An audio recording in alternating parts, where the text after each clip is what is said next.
오늘은 사도행전 27장 27절로 44절의 말씀을 살펴보겠습니다.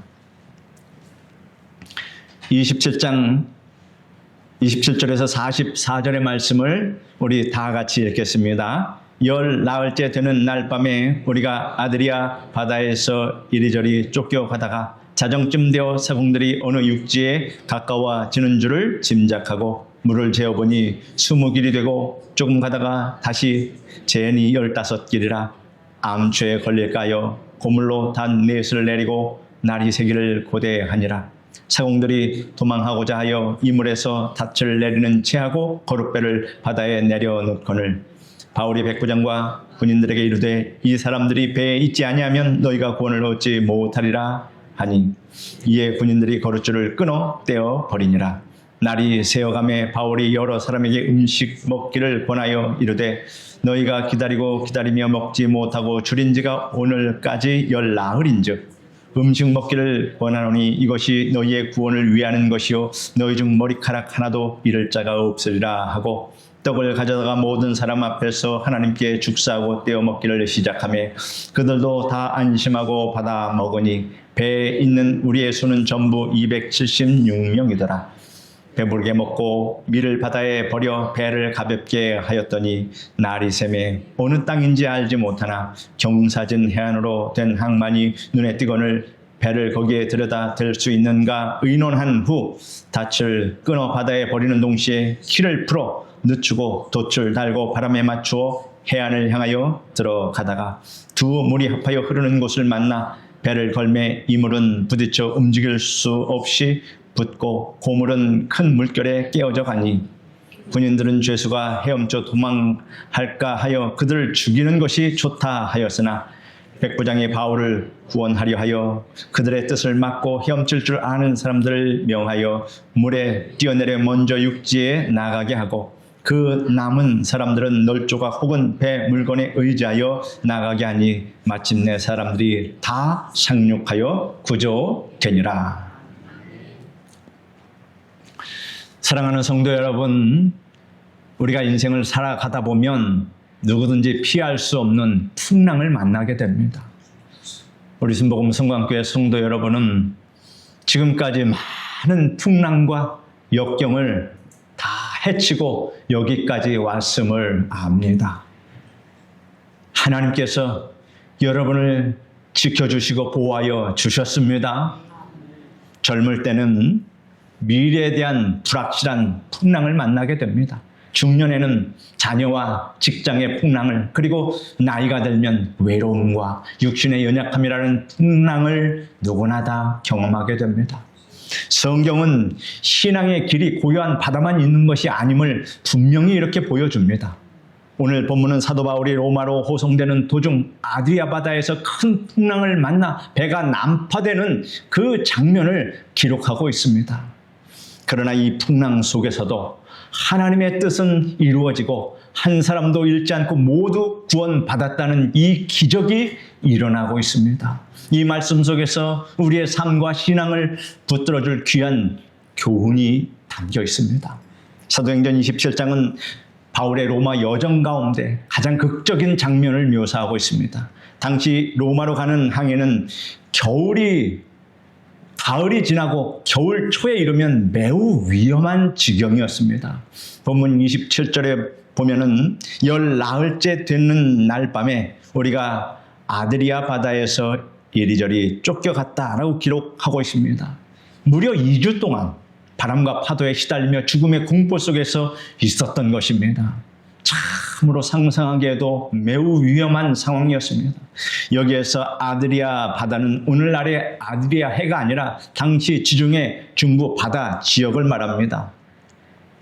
여기 보면 로마와 여기 그리스 지역의 이 사이 해안이 오늘날 아드리아 해인데, 오늘 성경에서 말하는 그 아드리아 지방은 바로 유라굴로 광풍이 부는 그 지중해 중부 지역을 가리키고 있습니다. 배에는 바울을 포함해서 276명이 타고 있었습니다. 배에 있는 우리의 수는 전부 276명이라. 이 숫자가 정확히 기록되었고 한 사람도 죽었다라는 기록이 없다라고 하는 사실을 우리는 알아야 합니다.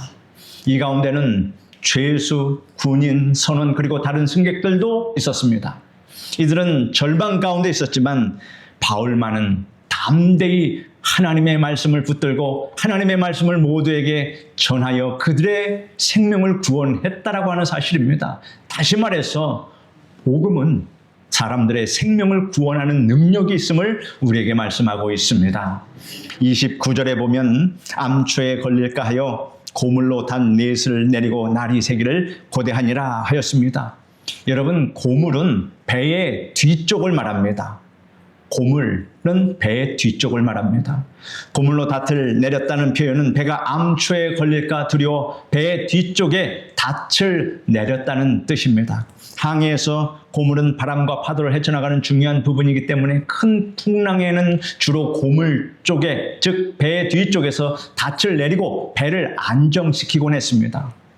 30절에 보면 사공들이 도망하고자 하여 이물에서 닻을 내리는 채 하고 거룻배를 바다에 내려놓거늘 하였습니다. 여러분, 이물은 반대로 배의 앞쪽을 말합니다. 사공들이 도망하고자 하여서 배 앞쪽 이물에서 닻을 내리는 채 하고 거룻배를 바다에 내려놓았다는 것은 선원들이 배의 앞쪽에서 거룻배는 작은 보트입니다. 구명보트 같은 것입니다. 작은 보트를 내려서 자기들만 살려고 도망치려 했다라고 하는 사실입니다. 이물은 배가 바다를 가르며 나가는 머리 부분에 해당된다고 보시면 되겠습니다. 사공들이 도망가려고 거룻배를 바다에 내릴 때 바울이 말합니다. 바울이 백부장과 군인들에게 이르되 이 사람들이 배에 있지 아니하면 너희가 구원을 얻지 못하리라 이렇게 말합니다. 군인들이 거룻줄을 끊어서 거룻배를 배에서 완전히 떼어버렸습니다. 도망가지 못하도록. 여기서 중요한 교훈은 구원은 하나님의 방법 안에서만 가능하다는 것입니다. 우리의 구원도 역시 마찬가지입니다. 세상의 방법으로 우리를 구원할 수 없습니다. 오직 하나님의 방법으로 우리 죄인들이 구원을 받는다라고 하는 사실입니다. 인간적인 계산과 꾀로 살 길을 찾으려 하지만 하나님께서 정하신 방법을 떠나면 생명을 얻을 수 없다라고 하는 것을 교훈하고 있습니다. 우리 신앙도 마찬가지입니다. 교회를 떠나고 말씀을 떠나 다른 방법으로 평안을 찾으려면 결국 그 인생은 실패하고 맙니다. 주님의 방법 안에 머무를 때만이 참 구원이 있다라고 하는 이 사실을 여러분 믿으시기를 바랍니다. 어떤 연세 많으신 집사님이 매일 새벽마다 교회에 나와서 기도하며 하나님께 의지하며 그렇게 신앙으로 하나님께 호소했습니다. 주변 사람들이 말합니다. 이제 나이도 많으시고 힘든데 쉬시라 이렇게 말했을 때 그분이 이렇게 말했습니다.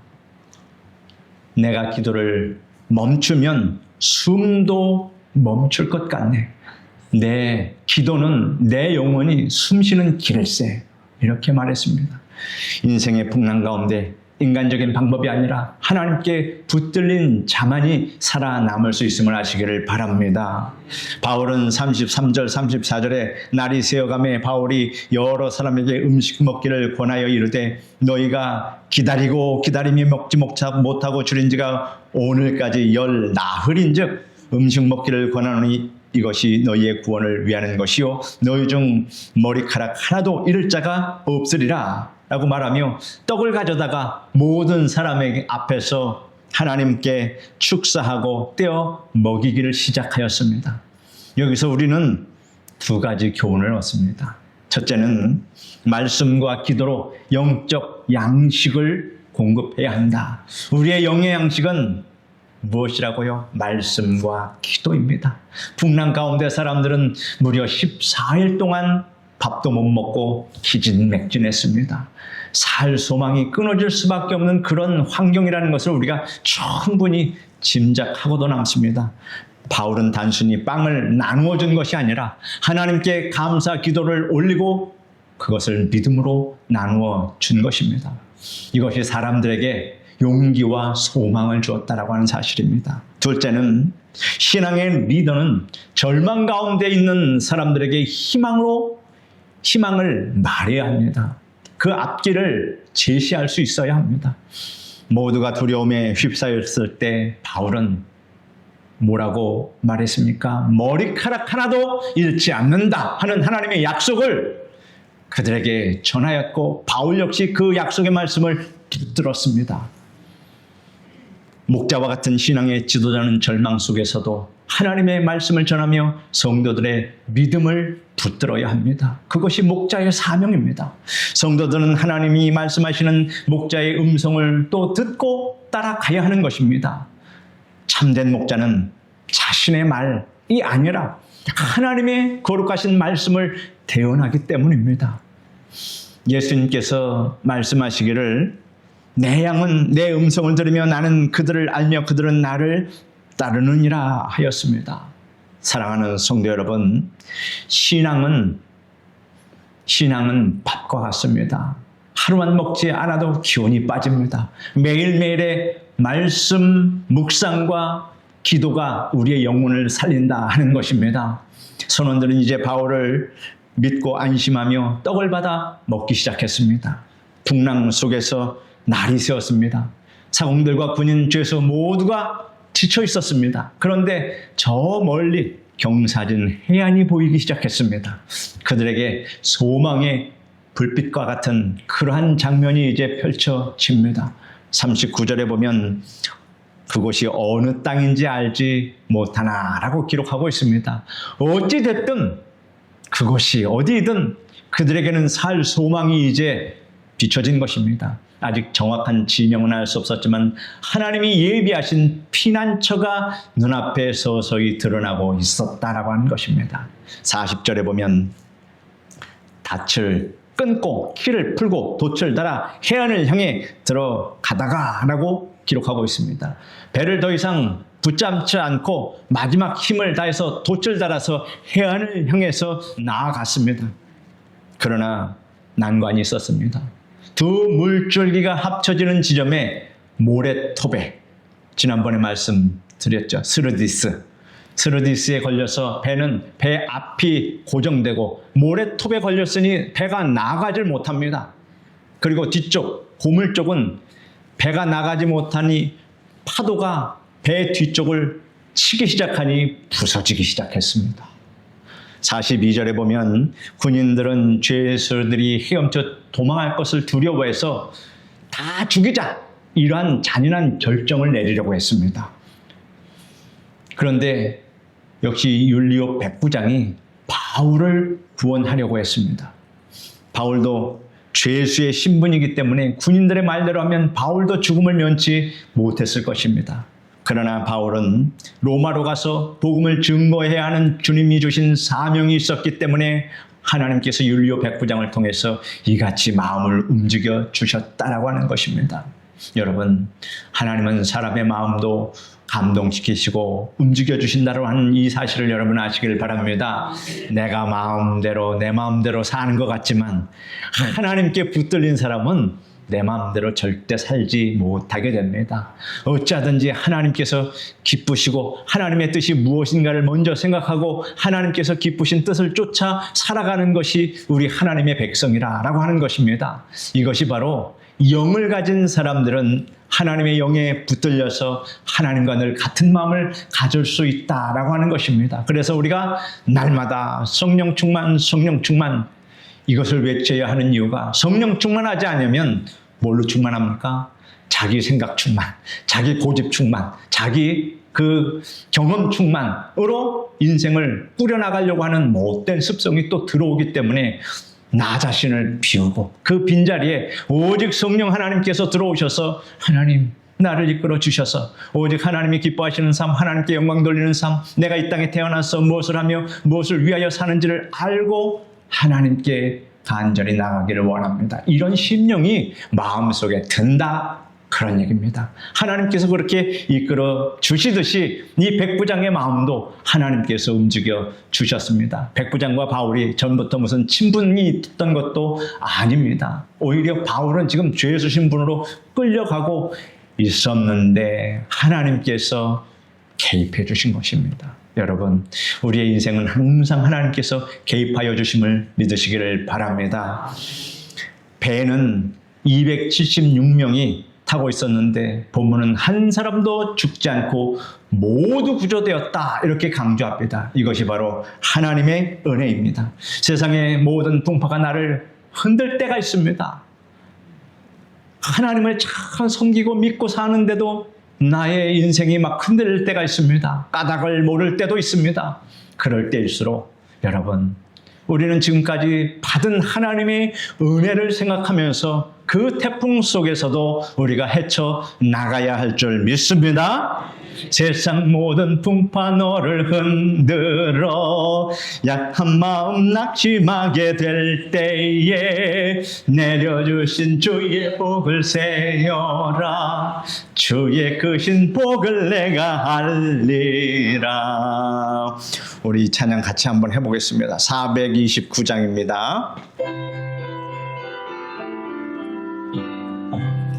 세상 모든 풍파 너를 흔들어 약한 마음 낙심하게 될 때에 내려주신 주의 복을 세어라. 주의 크신 복을 내가 알리라.